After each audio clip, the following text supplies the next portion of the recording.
Hey guys, kay Jerry. Alam niyo ba na ang credit card ay merong times 6 multiplier na nakaka-apekto sa borrowing capacity niya? So halimbawa, meron kayong 10,000 credit card limit times 6, that's 60,000 ang nawawala sa borrowing capacity niyo.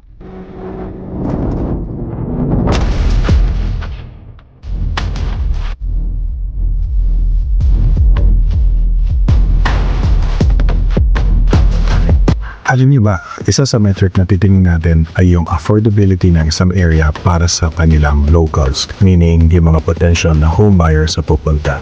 Ito sa important factor para sa future growth potential. Now, tingnan natin, if you have an internal demand from the locals, meaning owner-occupiers, and you have an external demand from investors, then magkakaroon ng compounding effect para sa growth cycle niya. So, isa yan sa metric na papag-usapan natin sa masterclass.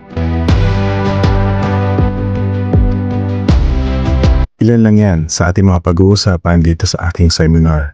So, kung interested kayo, please check the link dito sa comment section. Mag-sign up na kayo and we will give out the details via email. And yes, that's it. Welcome to my masterclass.